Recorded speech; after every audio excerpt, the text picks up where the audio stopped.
Let's see the question. Which of the following statements are correct regarding female reproductive cycle? Correct पूछा गया है, 4 इसमें statements दिए हुए हैं और पूछा गया है कि फीमेल रिप्रोडक्टिव साइकिल के बारे में कौन कौन से करेक्ट है। ठीक है, हमेशा इस तरह के स्टेटमेंट वाले क्वेश्चन होते हैं। सबसे पहले देखो क्वेश्चन में क्या पूछा गया है, करेक्ट पूछा है, इनकरेक्ट पूछा गया है ना, इस तरह का। In non primate mammals cyclical changes during reproduction are called oestrus cycle.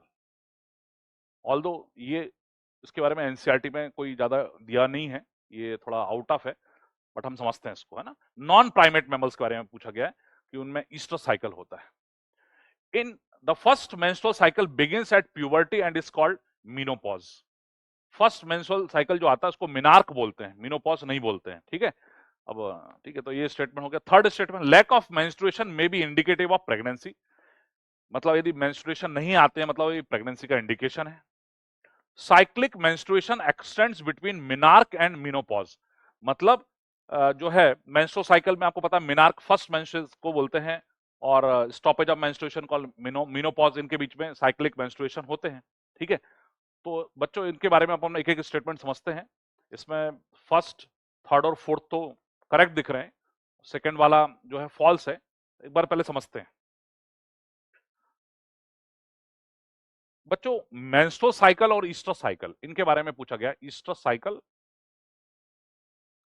और दूसरा है मेंस्ट्रुअल साइकिल। ये दो साइक्लिक पैटर्न होते हैं जो फीमेल्स में देखे जाते हैं। ये primates, female of primates, human beings, monkeys, app, gorilla, chimpanzee, इनको बोला जाता प्राइमेट्स। बच्चों मैमल्स एक मैमलिया क्लास है, एनिमल किंगडम में पढ़ते हैं मैमल्स। मैमल्स में उनको क्लासिफाई किया गया, बहुत सारे ऑर्डर्स में बांटा गया है। तो जो एक ऑर्डर है जो सबसे हायर लेवल पर आता है वो प्राइमेट्स आता है। हम भी उसी ग्रुप में आते हैं, प्राइमेट्स, ह्यूमन बींग्स, मंकीज और एप। तो इनकी जो फीमेल्स होती हैं उनमें जो साइक्लिक मतलब साइकिल पैटर्न जो दिखता है रिप्रोडक्टिव एज में, उसको हम बोलते हैं मेंस्ट्रुअल साइकिल। मेंस्ट्रुअल साइकिल, ठीक है। बाकी की जो एनिमल्स हैं जैसे कैटल्स बोलते हैं हम, कार्निवोर्स करके एनिमल होते हैं, डॉग, कैट वगैरह, लॉयन, टाइगर एटसेट्रा, ये जो है तो ये मैमल्स, बट ये नॉन प्राइमेट मैमल्स कहलाते हैं। क्या कहलाते हैं? Non primate mammals. ठीक है, प्राइमेट्स में ह्यूमन बींग्स, मंकीज और एप आते हैं। नॉन प्राइमेट्स में बाकी की जो मैमल्स हैं, ठीक है, रैट वगैरह हो जाएंगे, कैटल्स हो जाएंगे, ठीक है, carnivores, dog, cat, lion, tiger वगैरह जो हो जाएंगे, है ना, एलिफेंट, कैमल वगैरह जो भी हैं। तो ये सब जो एनिमल्स होते हैं इनको नॉन प्राइमेट मैमल्स बोलते हैं। इनके अंदर फीमेल्स में भी साइक्लिक जो चेंजेस मिलते हैं, इनको ईस्टर साइकिल में इंक्लूड किया जाता है, ईस्टर साइकिल बोलते हैं। और यहां पर क्या बोलते हैं? Menstrual cycle. दोनों में डिफरेंस ये है कि इन एनिमल्स के अंदर ब्लीडिंग फेज देखने को मिलती है, जिसको अपन मेंस्ट्रुअल फेज भी बोलते हैं, मेंस्ट्रुअल फेज बोलते हैं। और यहां पर ब्लीडिंग फेज नहीं होती है, नो ब्लीडिंग फेज, ये मेन डिफरेंस है, नो ब्लीडिंग फेज। ठीक है, तो की पॉइंट यही है कि इसके अंदर भी फेजेस होती हैं, जैसे इसमें पढ़ते हैं अपन bleeding phase, proliferative phase, secretory phase, पढ़ते हैं ना, bleeding phase, proliferative phase, secretory phase, secretory phase को ल्यूटियल फेज भी बोलते हैं। यहां पर कोई आपको ब्लीडिंग फेज नहीं मिलेगी, ब्लीडिंग फेज नहीं मिलेगी। इसमें कुछ दूसरी फेज होती है, एनेस्ट्रस, प्रोएस्ट्रस, एस्ट्रस, मेटास्ट्रस, इस तरह की फेजेस होती है। क्लियर हुआ? प्रोएस्ट्रस, एस्ट्रस, मेटास्ट्रस, ये वाली फेजेस होती हैं। यहां पर bleeding phase, proliferative phase, secretory phase, ये टर्म्स यूज की जाते हैं। ठीक है, तो कंक्लूजन ये है कि जो मेंस्ट्रुअल साइकिल है वो प्राइमेट्स में मिलता है, नॉन प्राइमेट फीमेल्स में नहीं मिलता है। तो जो अपना पहला ऑप्शन था, बच्चों क्या बोल रहा है ये पहला option? In non primate mammals cyclical changes during reproduction are called oestrus cycle. ये करेक्ट ऑप्शन है, करेक्ट स्टेटमेंट है कि नॉन प्राइमेट मैमल्स के अंदर मेंस्ट्रुअल साइकिल के जगह पर क्या मिलता है, ईस्टर साइकिल मिलता है। अगला क्वेश्चन है, first menstrual cycle begins at puberty is called menopause. No, इसको मिनार्क बोलते हैं। क्या बोलते हैं, मिनार्ची या मिनार्क। फर्स्ट मेंसेस जो आते हैं फीमेल्स में उनको मिनार्क कहा जाता है, मेनोपॉज नहीं कहा जाता है। ठीक है। Lack of menstruation may be indicative of pregnancy, बिल्कुल ठीक है स्टेटमेंट। यदि प्रेगनेंसी हो जाती है तो ब्लीडिंग फेज नहीं आती है। ठीक है। Cyclic menstruation extends between menarche and menopause, ये स्टेटमेंट भी करेक्ट है। थोड़ा बता देता हूं मैं इसके बारे में। ठीक है। तो फीमेल में जो फर्स्ट मेंसेस होता है उसको मेनार्क बोलते हैं, और stoppage of menstruation is called menopause. Stoppage of menstruation is called menopause. 45 year या टू 50 ईयर्स की एज जो है फीमेल्स में, ये मेनोपॉजल एज कहलाती है।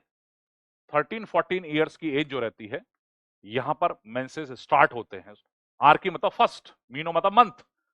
तो ये जो है फर्स्ट मेंसेस को अपन मेनार्क बोलते हैं, और स्टॉपेज को क्या बोलते हैं हम, मेनोपॉज बोलते हैं। इनके बीच का जो समय रहता है इसको होते हैं reproductive life of female. Reproductive life of female. इस ड्यूरेशन में ही, ये जो 30 इयर्स का ड्यूरेशन रहेगा, मान लीजिए 14 टू 44 है, मतलब 32 इयर्स का जो समय है, इसी समय जो है मेंस्ट्रुअल साइकिल देखे जाते हैं, ओवेरियन साइकिल, मेंस्ट्रुअल साइकिल देखे जाते हैं, और इसी समय प्रेगनेंसी पॉसिबल है। ठीक है। और जो है ओव्यूलेशन जो होता है, ओव्यूलेशन के बाद फर्टिलाइजेशन प्रोसेस वगैरह इस ड्यूरेशन में हो सकती है। ठीक है। इसके बाद ये आप देखेंगे तो first menstrual cycle is called menarche बोलेंगे, मेनोपॉज नहीं बोलेंगे।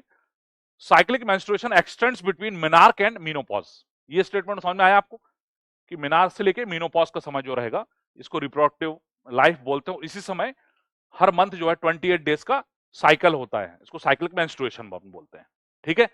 लेकिन देखो, ब्लीडिंग फेज हर मंथ आएगी, बट जब फर्टिलाइजेशन प्रोसेस हो जाती है, फर्टिलाइजेशन के बाद यूट्रस के अंदर इम्प्लांटेशन हो जाता है, तो जो प्रेगनेंसी का ड्यूरेशन होता था 9 मंथ का, उस समय कोई ब्लीडिंग फेज नहीं आती, मेंस्ट्रुअल साइकिल जो ब्लीडिंग फेज है वो नहीं आएगी।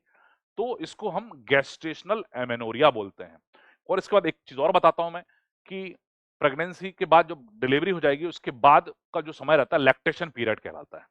लैक्टेशन पीरियड का समय बेसिकली 6 मंथ के आसपास का होता है, जिसमें कि बच्चे जो है वो एक्सक्लूसिव ब्रेस्ट फीडिंग करते हैं। ठीक है। तो उस समय भी मेंसेस नहीं देखे जाते हैं। ठीक है। तो उसको लैक्टेशनल एमेनोरिया बोलते हैं। तो मैं आपको ये भी बता देता हूं कि व्हाट इज एमेनोरिया। तो यदि एमेनोरिया, एब्सेंस ऑफ मेंस्ट्रुएशन, यदि मेंस्ट्रुएशन नहीं आते हैं, ब्लीडिंग फेज नहीं आती है, नो ब्लीडिंग, तो अपन इसको क्या बोलते हैं, एमेनोरिया बोलते हैं। जो प्रेगनेंसी का समय होता है, प्रेगनेंसी का समय जो होता है 9 मंथ का, उस समय जो है कोई ब्लीडिंग फेज नहीं आती है, तो इसको गेस्टेशनल एमेनोरिया कहा जाता है। गेस्टेशनल एमेनोरिया कहा जाता है। और इसके बाद जो लैक्टेशन पीरियड होता है बच्चों, लैक्टेशन पीरियड, लैक्टेशन पीरियड जो होता है वो करीब करीब 6 मंथ का रिकमेंडेड है।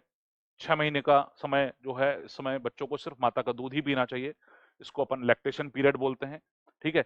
इस समय भी मेंसेस नहीं आते हैं, तो इसको हम लैक्टेशनल एमेनोरिया बोलते हैं, क्योंकि इसमें प्रोलैक्टिन लेवल ज्यादा होता है, उसकी वजह से जो है ओवुलेटरी साइकिल अपना डिस्टर्ब रहता है। Lactational amenorrhoea. ठीक है। तो स्टेटमेंट में पूछा गया है कि यदि प्रेगनेंसी इज इंडिकेटिव ऑफ, है ना, मतलब lack of menstruation is indicative of pregnancy. यदि मेंसेस नहीं आते हैं, ब्लीडिंग नहीं हो रही है, मतलब एमेनोरिया है, यदि पहले नॉर्मल साइकिल्स थे, अचानक जो है ब्लीडिंग स्टॉप हो गई, तो ये प्रेगनेंसी का इंडिकेशन हो सकता है। तो मैंने आपको एक चीज और बता दी कि 9 मंथ का समय है, इस समय कोई ब्लीडिंग फेज नहीं आएगी। उसके बाद 6 मंथ का जो समय है, यदि वहां एक्सक्लूसिव ब्रेस्ट फीडिंग चलती है, तो भी मेंसेस ब्लीडिंग फेज नहीं होगी, इसको अपन बोलते हैं लैक्टेशनल एमेनोरिया। ठीक है, यदि ये पीरियड बढ़ा दिया जाए, एक्सक्लूसिव ब्रेस्ट फीडिंग का समय बढ़ा दिया, तो हो सकता है कि उस समय भी मेंसेस ना हो।